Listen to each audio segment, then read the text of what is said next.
Oke, assalamualaikum warahmatullahi wabarakatuh. Salam Rahayu, selamat malam para penonton, subscriber. Mungkin ada yang baru bergabung, saya persilahkan untuk subscribe karena subscribe itu gratis dan tekan tombol loncengnya agar ada notifikasi ketika ada pembaruan video, ketika saya upload video tentang pergerisan notosan aji di HP Anda.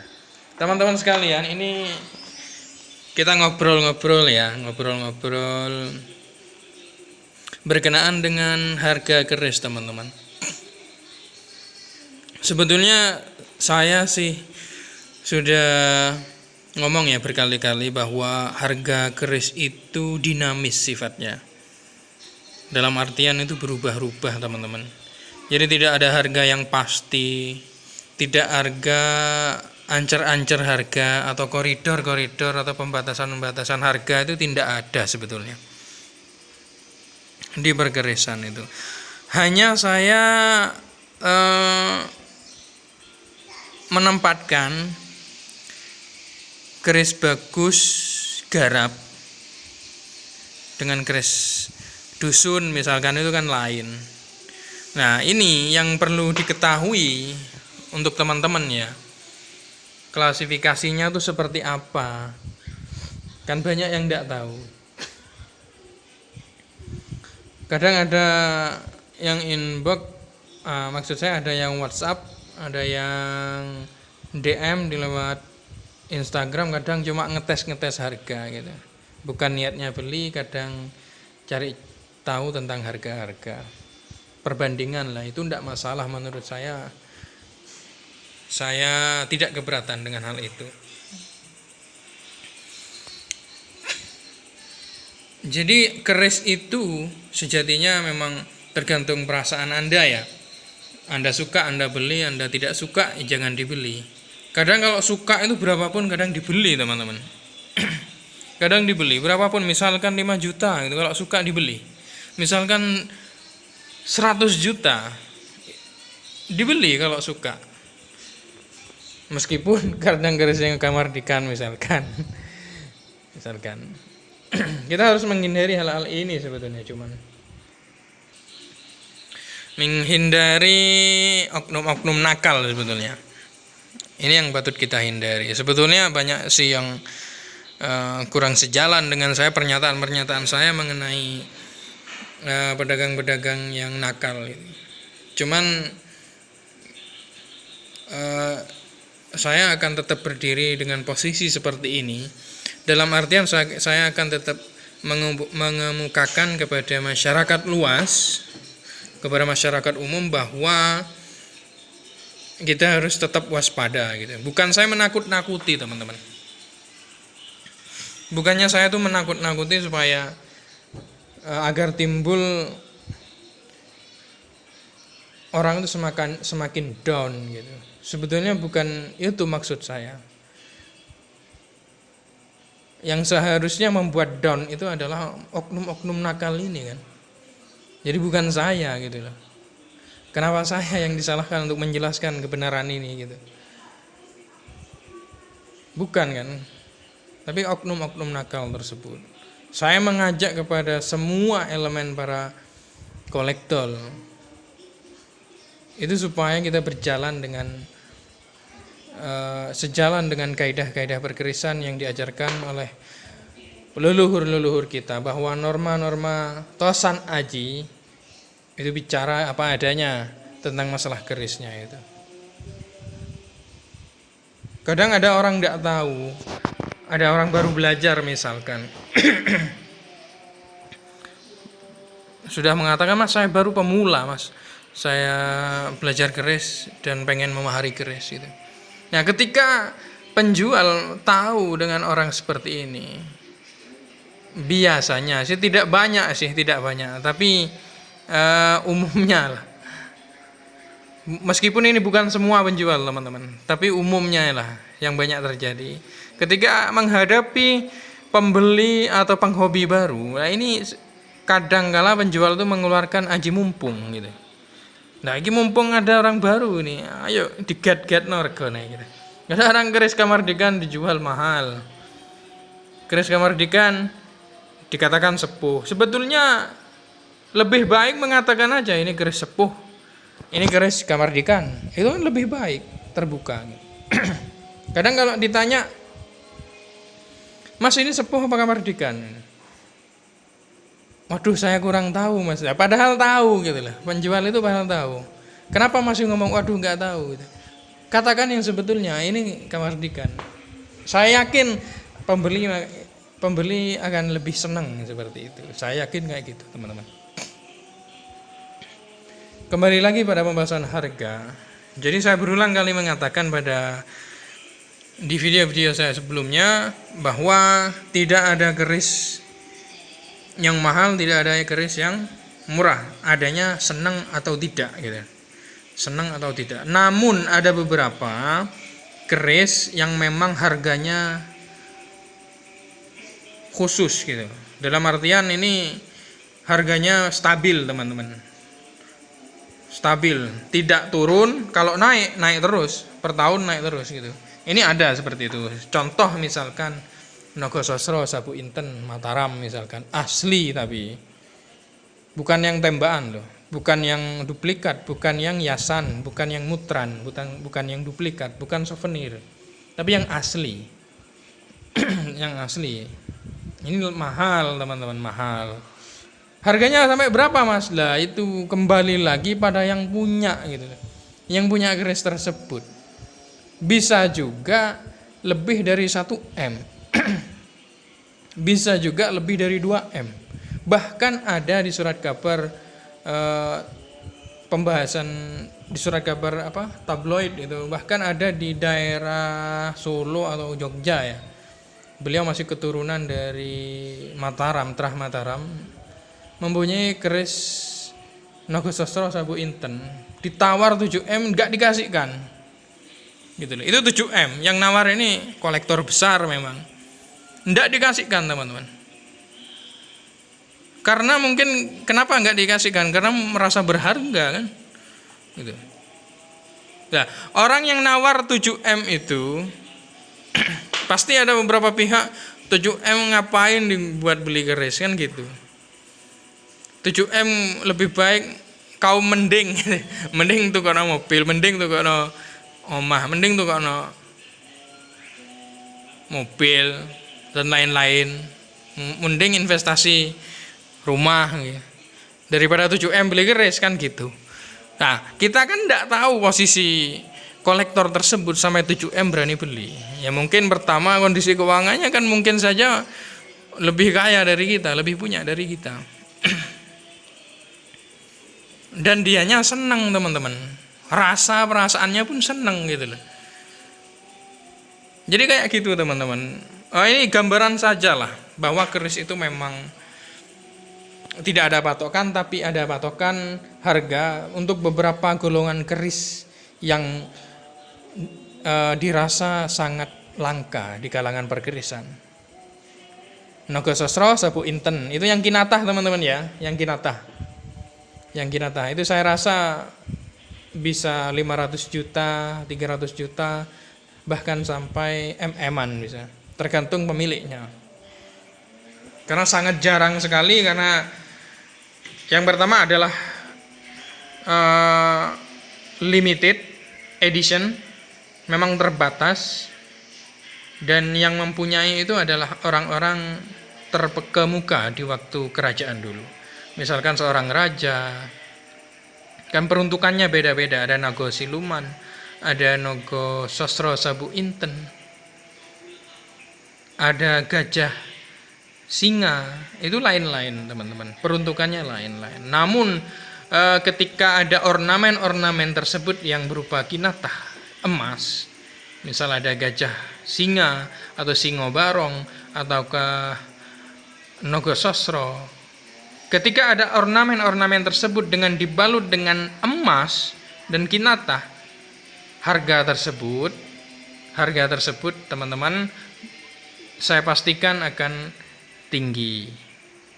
Tergantung pemiliknya. Ya katakanlah harga kepepet-kepepetnya, kalau orang itu misalnya 200 juta misalkan. Kepepet-pepetnya itu payu mesti. payu mesti akeh sing nampa teman-teman. Banyak yang mau. Kalau 200 juta Nogososro sabu inten misalkan. Ini yang karo merem iki akeh sing gelem teman-teman. Saudagar kaya itu teman-teman perkerisan itu kan lumayan juga uangnya banyak. Jadi kayak gitu. Nogososro ini yang pertama Nogososro ya. Sama teman-temannya itulah Nogososro, Singo Barong yang Kinatah itu. Terus yang kedua yang mahal itu keris apa gitu. Yang kedua yang mahal adalah keris tergantung wilayah masing-masing. Era dan wilayah masing-masing. Semisal area Solo, Jawa Tengah, seperti keris Pakubuwono misalkan, ini ya era 19 abad 19. Pakubuwono. Ini harganya lumayan. Dan harganya cukup melambung tinggi, teman-teman. Kisaran berapa, Mas? Lah ini yang juga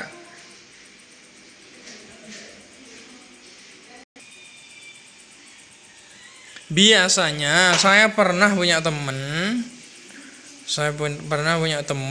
PB itu bisa 120 juta, 150 juta.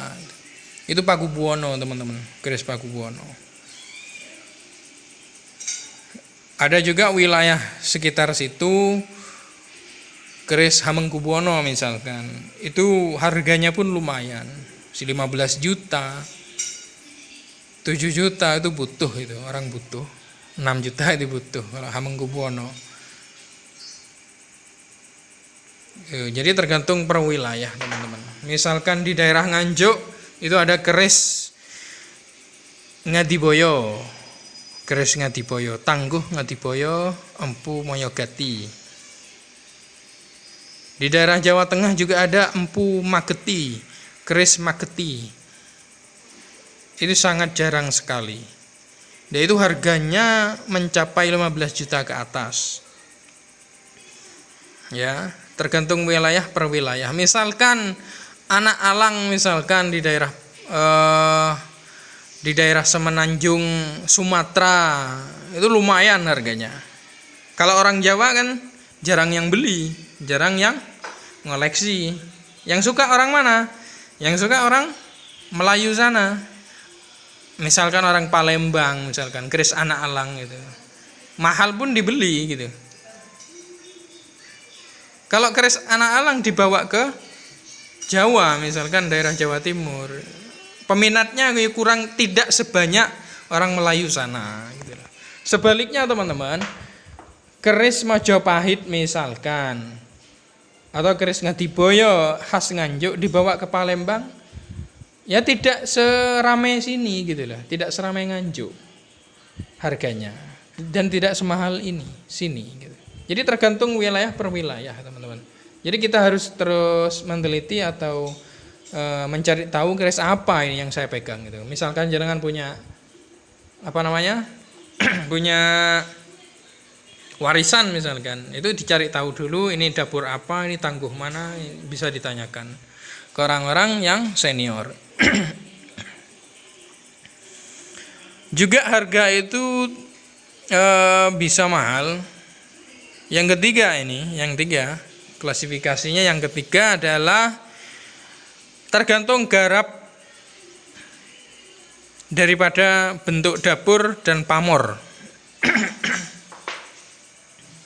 Ya, yang saya maksud dari garap bentuk dapur adalah keris yang utuh. Keris yang utuh. Keris yang utuh Tangguh Majapahit misalkan itu agak utuh lah. Meskipun korosinya pun pasti ada. Kalau di Indonesia ya, kalau temuan, apalagi temuan, tidak mungkin utuh gitu. Tapi kalau punyanya kolektor yang turunan-turunan, saya kira masih ada yang agak utuh masih. Dan pamornya utuh. Nah, itu lumayan harganya teman-teman. Untuk masalah harga itu dirundingkan.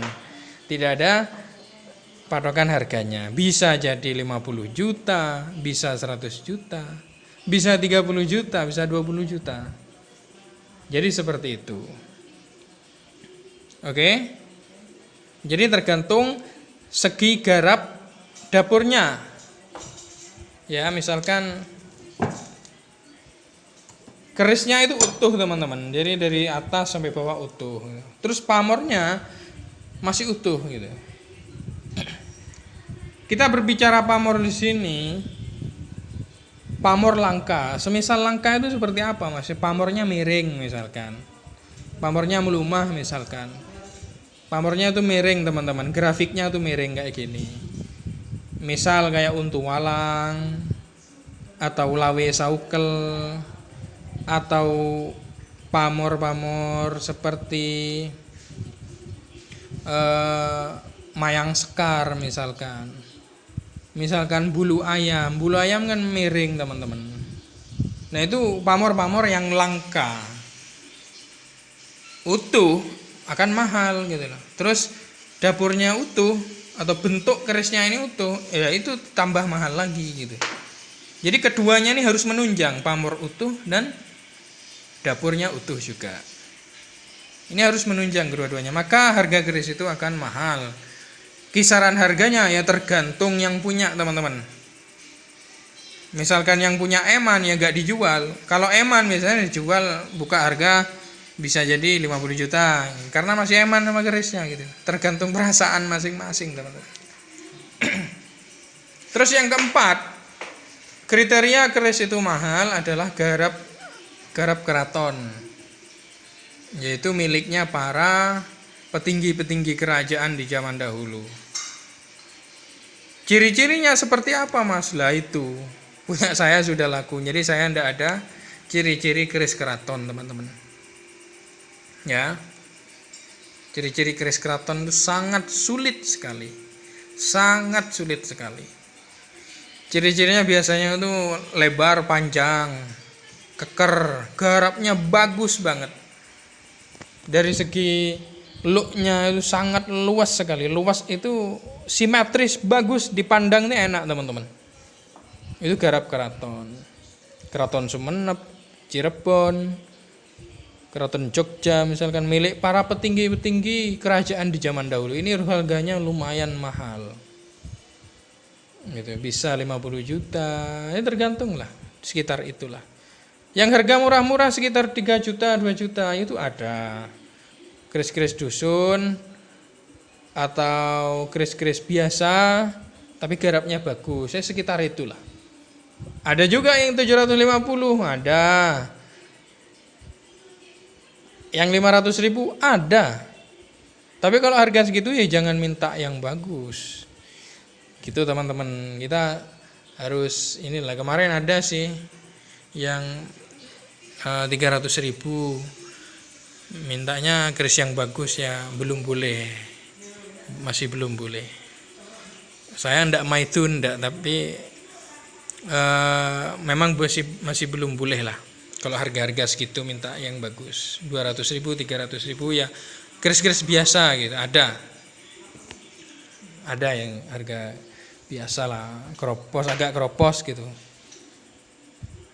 Daripada beli kamardikan atau kamardikan yang koden teman-teman, di garapnya itu kuasar gitu, di pasar-pasar ya ada 500.000, harganya 300.000. Masa yang sepuh dihargai segitu kan tidak mungkin. Secara realistis lah kita memperbandingkannya, tidak mungkin teman-teman.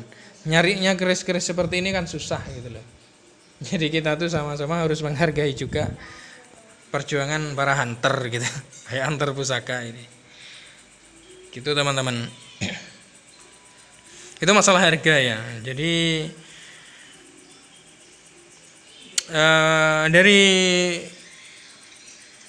apa yang saya terangkan, mulai dari keris Nogosostro, Sabu Inten yang kinatah, dari keris wilayah misalkan Pakubuwono per wilayah, lalu keris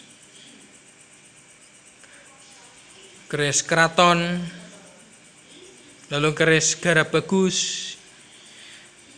Di situ keris yang bagus saya pastikan akan banyak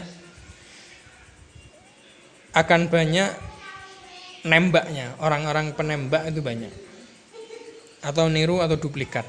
Maka dari itu Anda tetap semangat dan selalu meneliti. Tapi yang terpenting teman-teman, ketika Anda sudah membeli, misalkan ya katakanlah keblondrok gitu, itu enggak masalah teman-teman. Itu bagian dari pembelajaran juga, bagian pembelajaran. Misalkan Anda pengennya yang sepuh tapi dikasih kamardikan misalkan. Ngomongnya orangnya sepuh tapi ternyata kerisnya kamardikan. Itu jangan Anda langsung menyesal begitu saja, jangan langsung kendor teman-teman. Karena itu bagian dari belajar juga. Nanti kalau Anda tidak tahu keris kamardikan, tidak pernah megang, ya tidak tahu-tahu nanti, tidak bisa belajar nanti gitu. Jadi seperti itu ya teman-teman ngobrol-ngobrol kita. Mudah-mudahan bermanfaat bagi saya pribadi dan umumnya bagi Anda-Anda sekalian yang menonton. Dan jangan lupa Anda subscribe agar konten ini terus berkembang, terus bikin video yang lebih bagus lagi. Sebentar lagi ada paketan saya, kira-kira ada 7. Itu dari Jember masih meluncur ke Nganjuk. Hunter saya yang ada di Jember, teman saya baru maketkan. Dan mudah-mudahan semua di rumah diberi kesehatan, dilindungi oleh Allah Subhanahu wa taala dari segala mara bahaya, penyakit, musibah corona, sehingga dapat menjalani aktivitas dengan baik, dengan prima, dan bisa nonton channel saya tentang berkerisan. Terima kasih. Wassalamualaikum warahmatullahi wabarakatuh. Salam budaya.